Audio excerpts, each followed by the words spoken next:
पापियों को पाप से तार, भगवान की है आरती, पापियों को पाप से तारती, भगवान की है आरती, पापियों को पाप से तारती।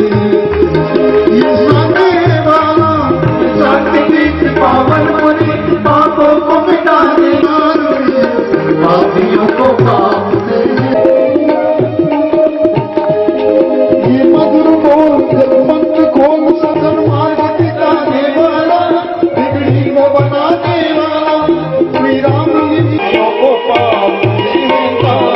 पापियों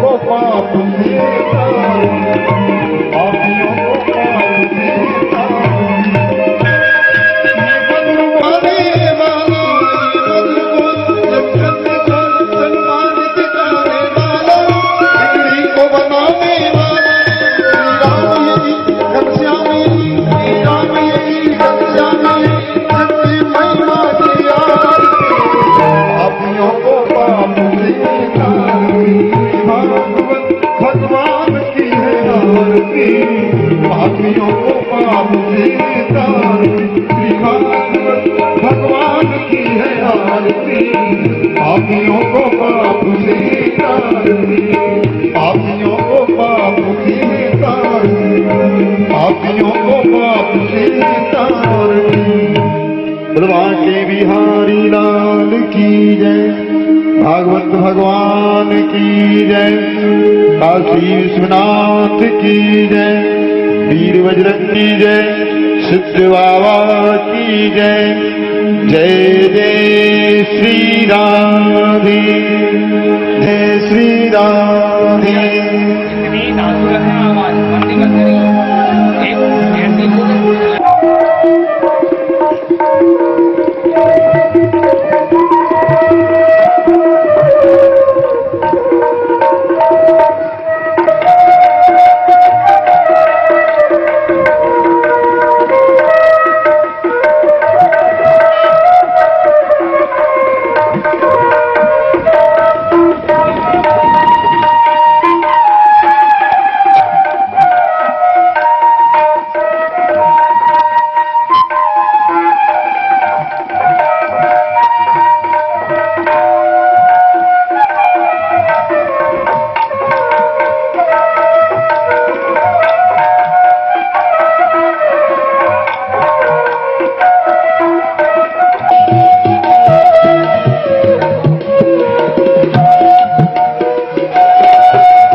श्री कृष्ण गोविंद हरे मुरारी, श्री कृष्ण गोविंद हरे मुरारी, हे नाथ नारायण वासुदेव। श्री कृष्ण गोविंद हरे मुरारी, हे नाथ नारायण वासुदेव। श्री कृष्ण गोविंद हरे मुरारी, हे नाथ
न तुमको ये कामना है, भूलूं न तुमको ये कामना है। जिस काम होकर दाता मैं, जिस काम हे नाथ नारायण वासुदेवा, जिस काम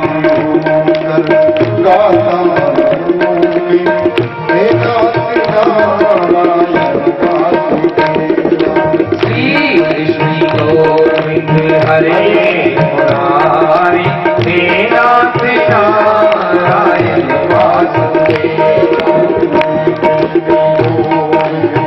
हरे मुरारी हे नारायण वासुदेवा।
बजाते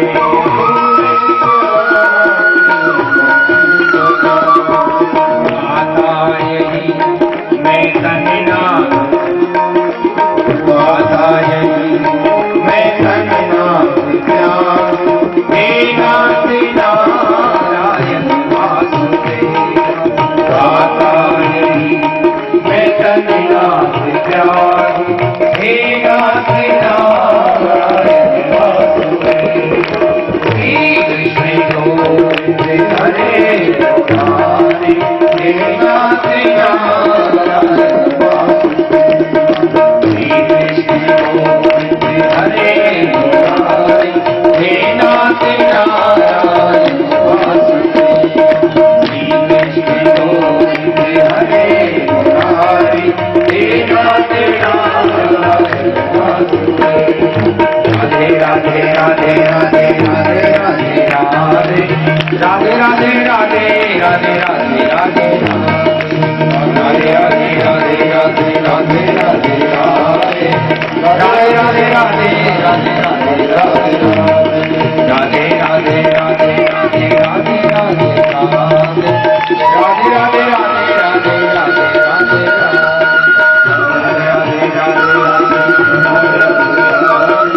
प्रातः श्रवणी श्रीमद्भागवत महापुराण जैसे पवित्र ग्रंथ के रचिता परम श्रद्धेय व्यास जी महाराज के चरणों में सादर प्रणाम। जगत गुरु महाप्रभु वल्लभाचार्य जी महाराज के चरणों में सादर प्रणाम। सभी का हार्दिक अभिनंदन करते हुए आइए परम मंगलमय परात्पर अखिलेश्वर अकारण करुणा वरुणालय भक्त वांछित कल्पतरु श्री तड़ित विनिंदित पीतांबरधारी श्री बालकृष्ण लाल की वाङ्मयी प्रतिमूर्ति श्रीमद् भागवत महापुराण के छठे दिन का सोपान हम सभी श्रवण करते हैं। एक बार सभी प्रेम से बोलिए जय श्री कृष्ण, जय श्री कृष्ण। सुखदेव जी महाराज कहते हैं कि परीक्षित अविश्वासो न कर्तव्य सर्वथा वादकस्तु सह ब्रह्मास्त्र चातको भाव्यो प्राप्तम सेवेत निर्ममः। परीक्षित, भगवान के प्रति किया गया अविश्वास ही हमारा विनाश करता है। विश्वास भक्ति है और अविश्वास अज्ञान है। और अयनैवास्य गर्वस्य मूले आश्रय साधकः। परीक्षित, भक्ति का मूल मार्ग ही विश्वास है। आप विचार करिए,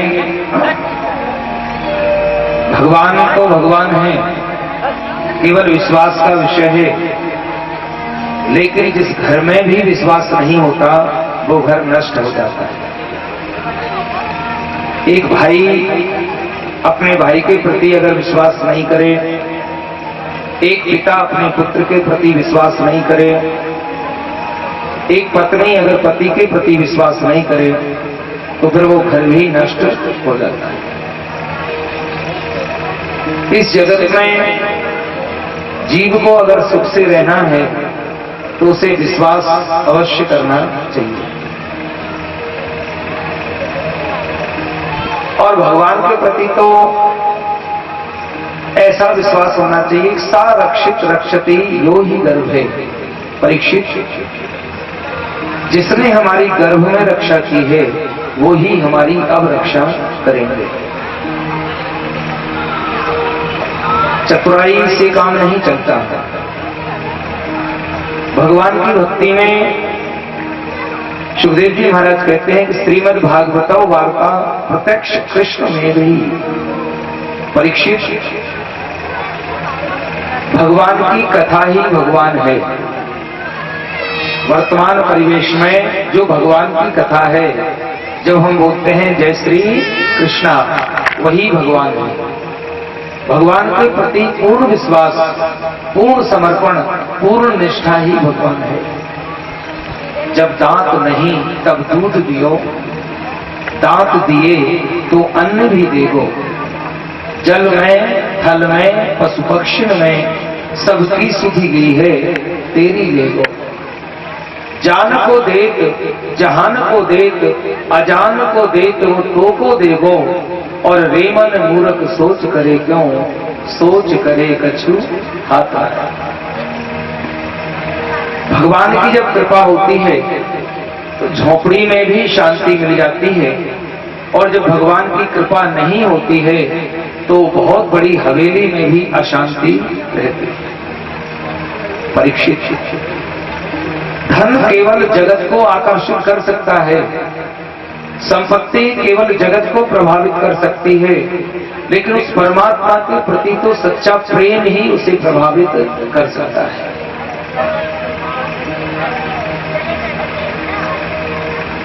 जीव का जो आत्म तत्व है यही विश्वास है, और साधन तत्व है यही अविश्वास है। दुर्योधन को साधन तत्व का अभिमान था। भगवान दूत बनकर गए कि दुर्योधन, पांडव तेरे भाई हैं और नीति कहती है कि तू उन्हें आधा राज्य प्रदान कर दे। दुर्योधन कहने लगा, श्री कृष्ण आप बढ़िया रहिए, भोजन करिए, लेकिन आधे राज्य की बात मत करिए।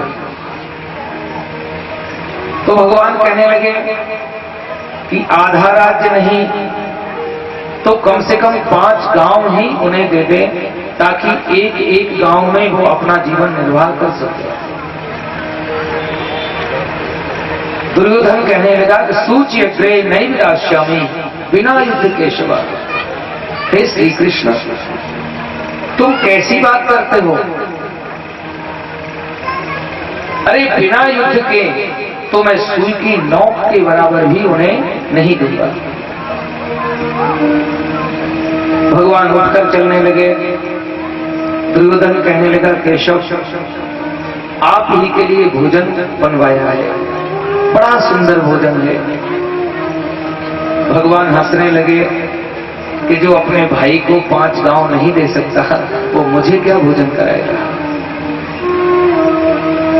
परीक्षित, जो अपनों से बेईमानी करे, अपनों के हक को मारे, उसके घर का भोजन करना भी पाप माना गया है। भीष्म जैसे ज्ञानी जब द्रौपदी का वस्त्र हरण होने लगा, गर्दन झुकाकर बैठे रहे। इसका कारण ये रहा परीक्षित कि ज्ञानी होकर भी, विद्वान होकर भी उन्होंने दुर्योधन जैसे दुष्ट के यहां का भोजन किया।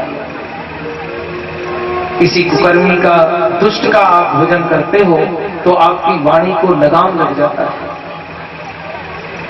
और जब तक भोजन शुद्ध नहीं होता, परीक्षित, सुखदेव जी महाराज कहते हैं कि जब तक भोजन शुद्ध नहीं होता, आप कितना भी अच्छा बोलो लेकिन आपकी वाणी में प्रभाव नहीं हो सकता। और जब वाणी में प्रभाव नहीं होगा तो फिर उसका प्रभाव इस जगत पर भी नहीं पड़ेगा। परीक्षित, भजन के लिए मन का संयम आवश्यक है, भगवान के प्रति विश्वास आवश्यक है, और भगवान के प्रति जीवन का जो आचार है, विचार है, सदाचार है, इसका होना परम आवश्यक है। जब भगवान ने 7 दिन तक के राज्य धारण किए, इंद्र को पता चला और इंद्र ने आकर भगवान की स्तुति की। विशुद्ध सत्वं तव मान शांतम, विशुद्ध सत्वं तव माम शांतम, तपोमयं भस्तिरजस्तिमस्तिकं, मायामयोऽयं गुण संप्रभावो, न विद्यते न ग्रहणान्वन्दा। इंद्र ने स्तुति की कि हे श्री कृष्ण, मैंने आपके प्रभाव को नहीं समझा। जब इंद्र चला गया, गौलोक से सुरभि गाय आई। परीक्षित, अपने दुग्ध बिंदुओं से भगवान श्री कृष्ण का अभिषेक किया, और जब अभिषेक किया कहा विंदति इति गोविंदः, और आज से श्री कृष्ण का नाम गोविंद हो गया। परीक्षित, जो वेद लक्षणा वाणी की रक्षा करता है उसे गोविंद कहा जाता है। साधक वो नहीं है जो 3 घंटे माला घुमाता है, साधक वो है जिसकी वाणी मीठी निकलती हो। मन की तरंग मार लो, मन की तरंग मार लो, बस हो गया भजन। मन की तरंग मार लो, हो गया भजन। मन की तरंग मार लो, बस हो गया भजन। मन की तरंग मार लो, हो गया भजन। मन की तरंग मार लो, बस हो गया भजन। मन की तरंग मार लो, बस हो गया भजन। मन की तरंग मार लो, बस हो गया भजन। मन की तरंग मार लो, बस हो गया भजन। आदत बुरी सुधार लो, आदत बुरी सुधार लो, बस हो गया भजन। आदत बुरी सुधार लो, बस हो गया भजन।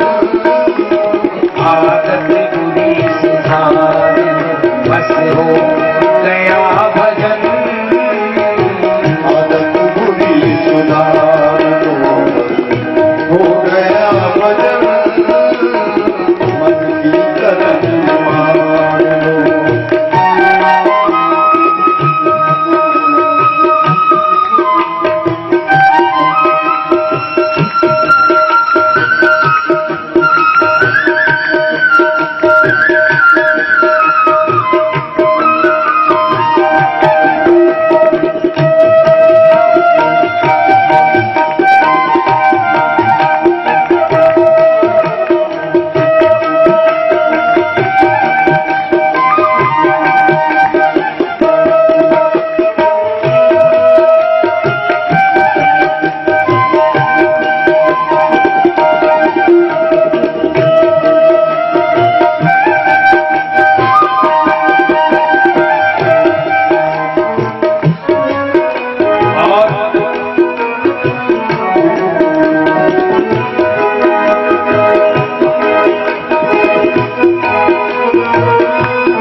वर समान बस हो गया भजन।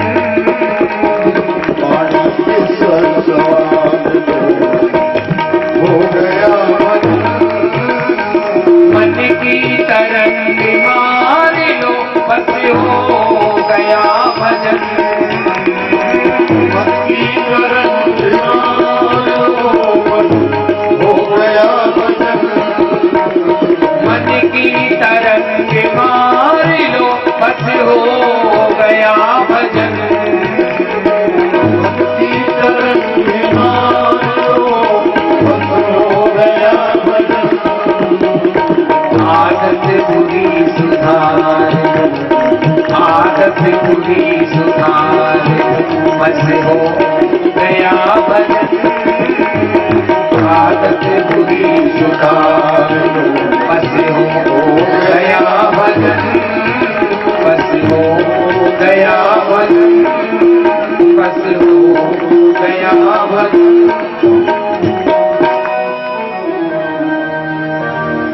सबसे बढ़िया बात, तिलक लगा के भी अगर पाप करें, माला घुमा के भी गाली दें और भजन करके भी पड़ोसी से जलें, तो फिर मतलब क्या हुआ? कहा विंदती इति गोविंदः। जब सुरभि गाय ने अभिषेक किया, सुखदेव जी कहते हैं वेद लक्षणा वाणी की रक्षा करो। ये जो वाणी है, वैसे भी कहा है कि वाणी से अगर मीठी बात नहीं निकले, जिस मुख में राम नहीं है और जिस मुख में प्रिय वाणी नहीं है, वो मुख तो नारदाना है और कुछ नहीं, जिसमें से गंदगी निकलती है या नहीं है? वो मुख केवल गंदगी का ढेर है, जहां से गाली निकलती है, राग द्वेष ईर्ष्या मद मत्सर की बातें निकलती है। तो अभिषेक उसका मतलब ये बताया, कहा विंदती इति गोविंदः। जो वेद रक्षणा वाणी की रक्षा करे परीक्षित, और परीक्षित भगवान की सहज लीला ही भगवान का अवतार है। एकादश्याम निराहारा, एकादश्याम निराहारा संभ्यर्च जनार्दनम स्नातु नंदस्तु कालिंद्या द्वादश्याम जलमाविशतः। परीक्षित, एकादशी का जब समय आया, एकादशी में जो वैष्णव होते हैं वो एकादशी का व्रत करते हैं। नंद बाबा ने व्रत किया, किंतु एक गलती हो गई कि आधी रात को ही ब्रह्म मुहूर्त समझकर यमुना जी में स्नान करने चले गए। बंधुओं, आधी रात को बहती हुई नदी में हमें स्नान नहीं करना चाहिए, क्योंकि नदी मां का रूप होती है और विश्राम करती है, वरुण के दूतों का पहरा होता है। सुखदेव जी कहते हैं परीक्षित, जैसे ही नंद बाबा यमुना में गए और यमुना के जल से उन्होंने पैर स्पर्श किया, इतने में ही वरुण के दूतों ने बंदी बना लिया। अब जब वरुण के दूतों ने बंदी बनाया और नंद बाबा को पकड़कर वरुण लोक में ले गए, और जैसे ही वरुण लोक में लेकर गए तो भगवान कृष्ण को इस बात का पता चला। भगवान कृष्ण जब वरुण लोक में गए और जैसे ही वरुण देवता ने देखा कि वो ठाकुर आया है, जगत पिता आया है, तो भगवान की आप भगत करने लगा। तो नंद बाबा ने देखा कि वो तो मेरो छोरा है, कितनी सुंदर लीला है, और याके इतने ठाठ यहाँ वरुण लोक में। नंद बाबा समझ गए कि वो मेरो छोरा नहीं है, यो तो पूरे जगत को पापा जी है। जिसको मैं अपना पुत्र समझ रहा हूं, ये मेरा पुत्र नहीं है। जब भगवान श्री कृष्ण नंद बाबा को वरुण लोक से छुड़वा कर लाए, प्रातः काल भगवान के पास नंद बाबा ने भगवान को बुलाया और कहने लगे, बेटा बहुत बड़ी गलती हो गई। श्री कृष्ण, मैं आज तक तुम्हें पुत्र समझता रहा, लेकिन मैंने तो रात्रि में देख लिया कि तुम्हारी कहां कहां चलती है। भगवान समझ गए कि अगर बाबा ने भगवान समझ लियो तो गड़बड़ हो जाएगी, क्योंकि मेरी सहज लीला है, ये लीला नहीं हो पाएगी। तो भगवान कहने लगे, बाबा क्या हुआ? नंद बाबा ने कहा रात्रि में देख तेरे कितने ठाठ थे, तुझे वरुण ने सिंहासन दिया, तेरी पूजा की, आरती उतारी, और तू हमारा पुत्र बनता है, हमारा पुत्र नहीं है। तो भगवान कहने लगे बाबा ये सब तुम्हारा भ्रम है, तुम मुझसे प्रेम करते हो और हर माता पिता अपने पुत्र को भगवान की तरह देखना चाहता है। बाबा आप मुझसे अधिक प्रेम करते हो, इस कारण तुम्हें रात्रि में स्वप्न आया होगा, मैंने कहीं कुछ नहीं किया। नंद बाबा ने कहा बेटा ये भी हो सकता है, क्यों बूढ़ा हो गया हूं भ्रमवश। तो भगवान ने उनको वहीं पर शांत कर दिया। धीरे धीरे धीरे धीरे भगवान लीलाएं करने लगी। और सुखदेव जी महाराज कहते हैं परीक्षित शरद ऋतु का समय आया, शरद पूर्णिमा, जिस समय भगवान ने महाराज किया। बंधुओं शरद पूर्णिमा कब आती है? जब बारिश समाप्त हो जाती है और आसमान एकदम नीला दिखाई देता है, नदियों का जल भी नीला, तालाबों का जल भी नीला और आसमान भी नीला। पूर्णिमा आती है, भगवान रास करते हैं। तो यही भाव दिया कि हमारा हृदय रूपी जो आकाश है जिसमें भक्ति है, इस भक्ति में अज्ञान रूपी एक भी बादल नहीं बचे। जब भक्ति के जैसे तालाबों का जल निर्मल होता है, जैसे नदियों का जल निर्मल होता है, इसी तरह हमारा हृदय निर्मल हो जाता है, तब भगवान रास करते हैं। रा यानी देना, और क्या दोगे उनको? सरलता, निर्मलता। भगवान कहते हैं माला कंठी मत घुमाओ, तुम तो जैसे हो वैसे मेरे पास आ जाओ। कंठी घुमाकर भी पाप किया जा सकता है, तीर्थ जाकर भी पाप किया जा सकता है। मुझे तो सच्चा चाहिए। और भगवान कहते भी हैं कि मैंने तुझे मनुष्य बनाया और तू पता नहीं क्या क्या बन जाता है, केवल मनुष्य बनकर आ जा, इतने में कल्याण कर दूंगा। रास का मतलब है जीव और ब्रह्म का एक होना। जब जगत का अभिमान नहीं हो गए तब भगवान रास करते हैं। जिस प्रकार धन के और हमारे बीच में जगत को नहीं आने, आपके पास संपत्ति है और अगर आप उस संपत्ति के प्रति समर्पित हैं, जगत को नहीं आने देते कि ये नहीं खा जाए, वो नहीं खा जाए, रहता है ना भय। इसी प्रकार से जब भगवान के और जीव के बीच में ये जगत नहीं आता तो सहज रास हो जाता है।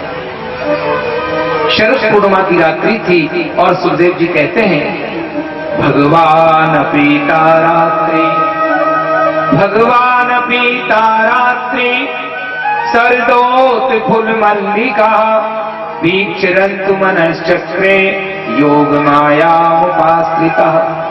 परीक्षित शरद पूर्णिमा की रात्रि थी और भगवान ने बांसुरी बजाई।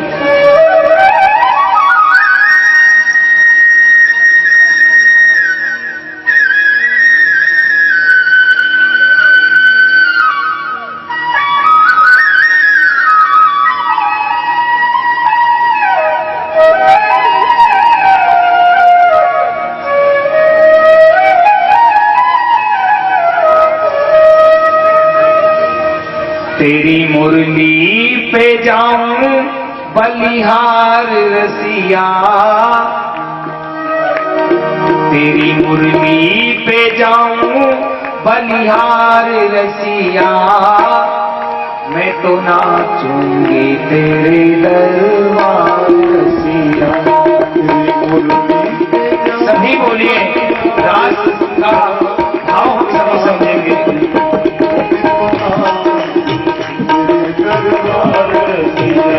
तेरी मुरली पे जाऊं बलिहार रसिया, मैं तो नाचूंगी तेरे दरबार रसिया।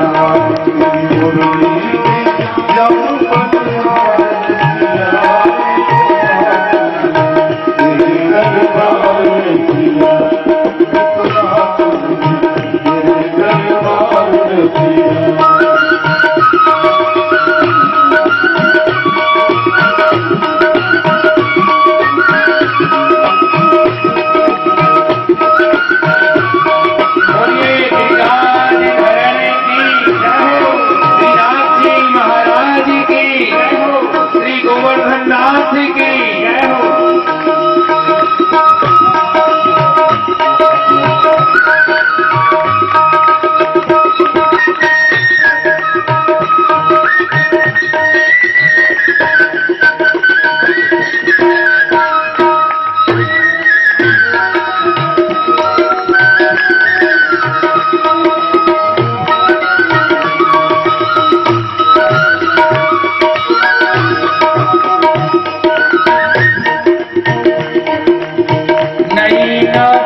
बलिहार रसिया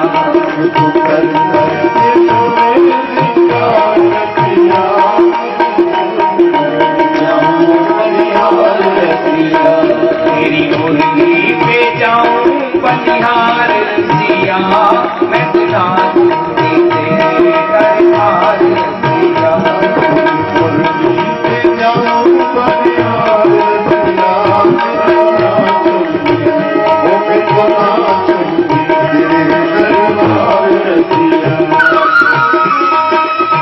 बोलिए नंद के लाल की जय हो।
ताली बजाइए, आनंद आएगा सभी।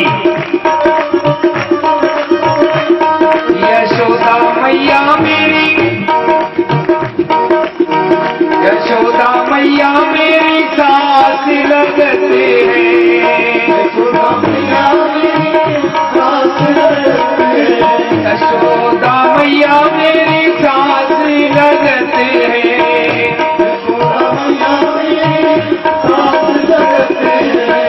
बलिदाऊ जी मेरे जेठ लगते हैं, बलिदाऊ जी मेरे जेठ लगते हैं, बलिदाऊ जी मेरे जेठ लगते हैं, बलिदाऊ जी मेरे जेठ लगते हैं।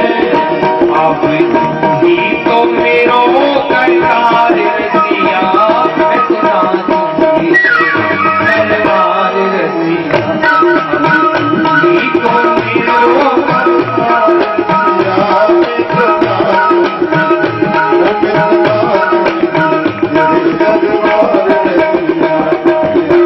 सौभाग्य की बात है कि हमारे बीच में जुकर वाले आमझिर वाले गुरु जी और आमझिर आश्रम आपने नहीं देखा हो तो एक बार अवश्य देखें। गंगा यमुना सरस्वती तीनों की धारा है वहां पर। ऐसे संत हमारे बीच में हैं, एक बार उनके स्वागत के लिए जोरदार ताली बजा दीजिए ताकि उनका आशीर्वाद भी हम सब पर बना रहे। बोलिए शत्रुदेव भगवान की जय हो।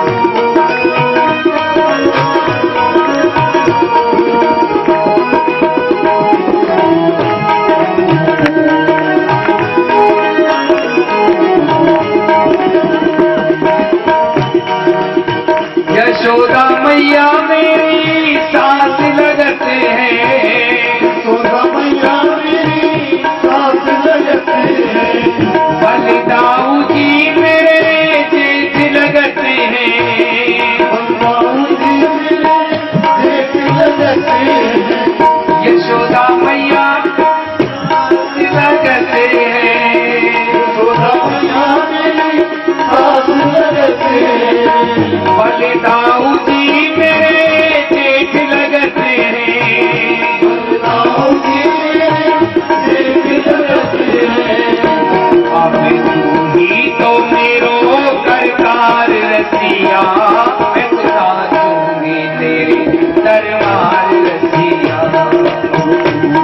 तो मेरो करतार रसिया मैं सुना दूंगी तेरे दरबार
ये भजन है अध्यात्म का।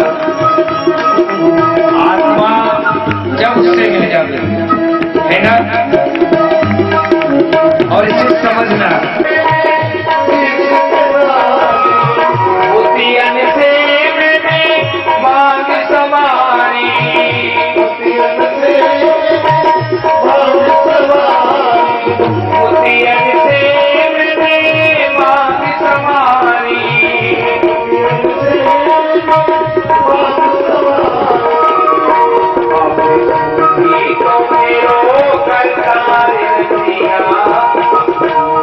तो मेरो करता रसिया मैं बिना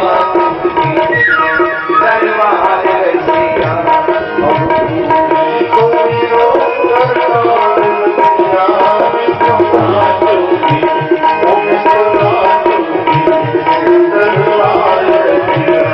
तेरी मुरली पे जाऊं बलिहार रसिया, मैं बिना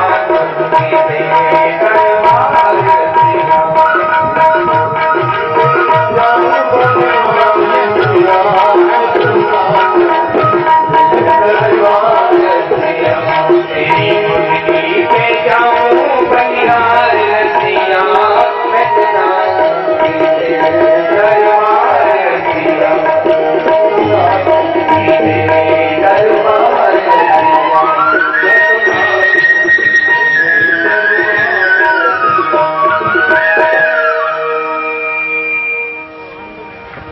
एक बार प्रेम से बोलिए जय श्री, जोर से बोलिए जय श्री। हाँ, वैसे ये रास है ठाकुर जी का। रास का मूल भाग ये है कि हमारे और बीच में कोई भी नहीं आता, ठाकुर जी के हमारे में। वैसे तो गड्डी के और हमारे बीच में नहीं आना चाहिए महाराज, तो भले ही कहो कि भगवान नहीं आना चाहिए। हाँ, जो गड्डी आती है ना हरी हरी, उसके हमारे बीच में आज जगत आ जाए तो पता नहीं क्या करें। लेकिन राज का मतलब क्या है कि भगवान पिता रात्रि सर्गौ मुकुर मल्लिका दीक्षिरन्तु मनश्चक्रे योग माया मुपाश्रिता। परीक्षित, भगवान ने जब बांसुरी बजाई तो भगवान की बांसुरी में कौन आता है? श्रवणम कीर्तनम स्मरणम विष्णु का सेवनम अर्चनम बंदनम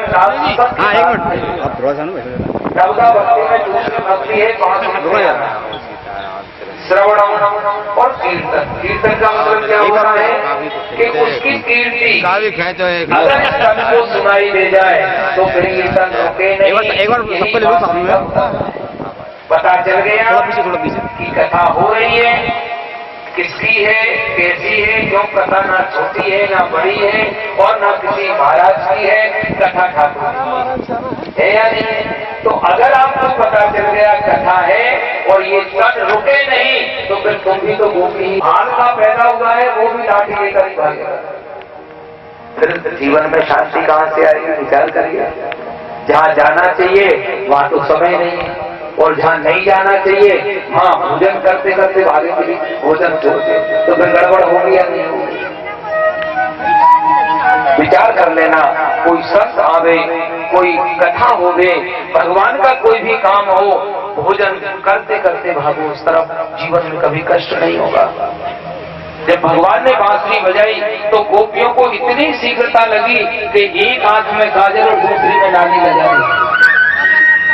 गले की जो पहनने का हार था वो यहाँ बांध लिया और बाजूबंद गले में बांध लिया। भगवान ने देखा, जैसे ही भगवान के पास आई तो भगवान ने कहा वाह क्या श्रृंगार है, स्वागतम बहु महाभागा, स्वागतम बहु महाभागा, प्रियम किम करवाणि वा ब्रजश्यानाम्यम कच्चिदा भूतागमन कारणम। कितनी सुंदर बात है, आधी रात को मेरे पास आ गई, पति घर में सो रहे हैं और भगवान क्या कहते हैं? सुशीलो दुर्भगो, सुशीलो दुर्भगो वृद्धो जड़ो रोगी धनो विवाह पति स्थिर विहातव्यो लोक बात के। अरे स्त्री के लिए तो शील रहित हो पति, भागहीन हो, बूढ़ा हो, मूर्ख हो, रोगी हो, लेकिन वो तो वही है उसके लिए। एक ही धर्म एक व्रत ने, धर्म एक व्रत ने, गाए बचन पति प्रेम, गाए बचन पति प्रेम। स्त्री के लिए तो एक ही व्रत है, एक ही धर्म है, एक ही नियम है, काया वचन मन से पति की सेवा करें। तो गोपियों ने कहा बात तो सही कह रहे हो। देखना कितनी बढ़िया प्रसंग है ये, ध्यान देना इस पर। जब भगवान ने कहा कि स्त्री के लिए तो पति ही सब कुछ है, तो गोपियों ने कहा बिल्कुल सही है। लेकिन कौन सा पति? जो घर में सो रहे हैं वो तो इस हाड़ मास के पति हैं, शरीर के पति हैं श्री कृष्ण, लेकिन हमारे असली पति तो आप हो। ऐसे वर को क्या वरो जो जन्मे और मर जाए, वरवरिए श्री कृष्ण को जोड़ो अमर हो जाए। तो कन्हैया वो जो घर में हमारे पति हैं वो इस शरीर के पति हैं, लेकिन आत्मा का तो एक ही पति है या नहीं है? आत्मा का पति कौन है? परमात्मा। तो भगवान निरुत्तर हो गए। भगवान परीक्षा लेते हैं। अब 9 लाख गोपियां भगवान ने रास रचाया, तो 9 लाख ही भगवान, आप विचार करिए कि 9 लाख गोपियों में से एक भी गोपी को ऐसा नहीं लगा कि श्री कृष्ण मेरे साथ नहीं है। प्रत्येक गोपी कृष्ण थी और प्रत्येक कृष्ण गोपी थे। भगवान शंकर ने विचार किया तो गोपी का वेश बना लिया। आज भी गोपेश्वर महादेव है जब आप वृंदावन जाते हैं।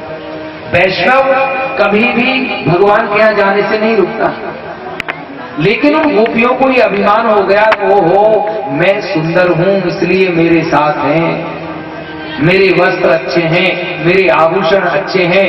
तो सुखदेव जी कहते हैं परीक्षित, जब तक जीव आत्म तत्व में रहता है भगवान निकट होते हैं, लेकिन जैसे ही जीव को साधन तत्व का अभिमान हो गया कि मैं इतना व्रत करता हूं, मैंने, कई कहते हैं ना, आपने देखा होगा महाराज 4 धाम भी हो गए, पर्यटक बनकर तो जाते हैं, कभी यात्री बनकर तो गए नहीं। एक बात और विचार करिए, आजकल यात्राएं नहीं हो रही, पर्यटन हो रहा है, और पर्यटन और यात्रा में जमीन आसमान का अंतर है। विचार कर लेना।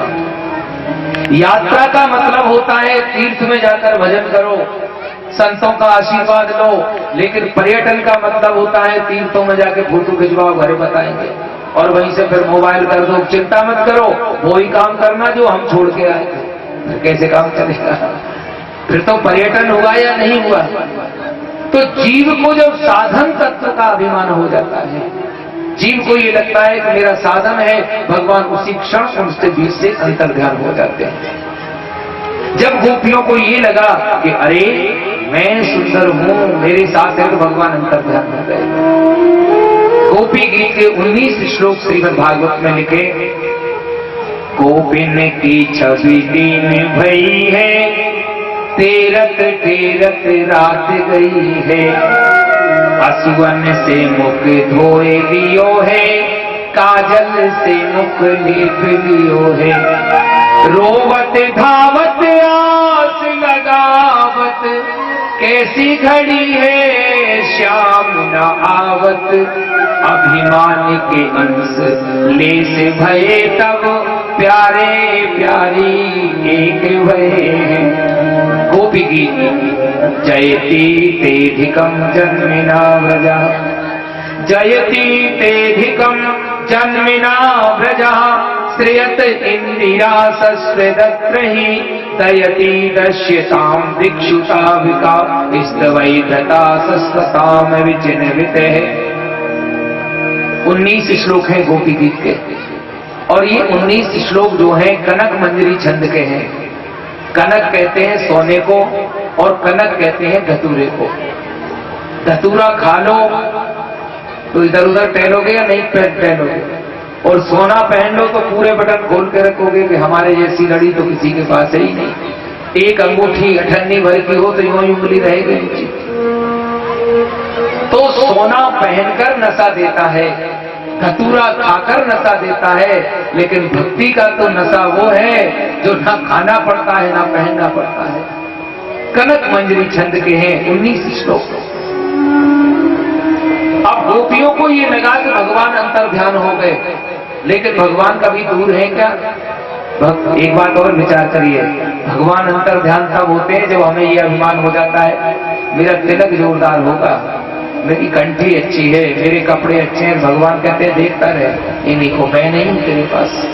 क्यों कि मेरा जो होता है उसे तिलक कंठी की जरूरत ही नहीं। धन्ना ने तो 5 किलो के बांट में से भगवान पैदा कर दिया। कर्मा बाई से पिताजी कह गए कि बेटी खिला देना, ये ठाकुर भूखो रह जाएगा। और कर्माबाई ने ना तिलक लगाया, ना कंठी, ना चोटी, और बैठी है क्यों? दादा ने कहा है किसे खिलाना उसके बाद खाना, तो खुद स्वार्थ से बैठी है भूख के कारण, लेकिन भगवान वहां आए कि नहीं आए? जब कर्मा ने कहा कि दादो मारो गांव गयो है, ना जाने कद आवेगो, ओ के भरोसे बैठो रहो तो भूखो ही रह जाओ। तुम्हारो गाँव गयो है, ना जाने कद आवेगो, ओके भरोसे बैठो रहो भूखो ही रह जाओ। आज जिमाऊं तने खींचो, आज जिमाऊं तने काल रावणी घाट जीवो मारा श्याम जिमावे बेटी जान।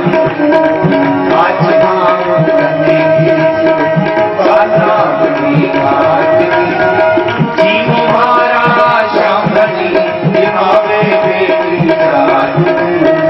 थाली भर के खाए खींच लो ऊपरी की बाट, जीवो मारा श्याम जिमावे बेटी जान।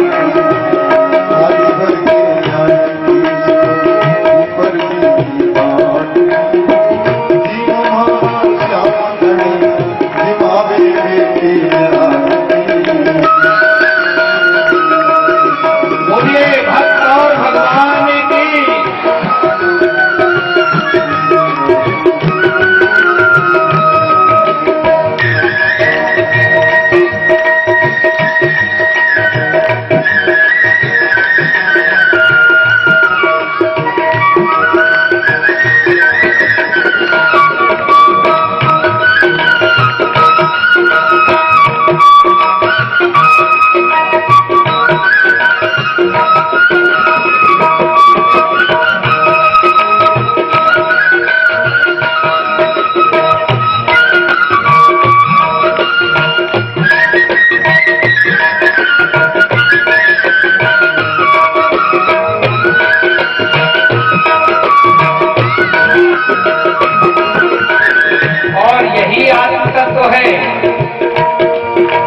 भक्ति हो तो कर्मा जैसी,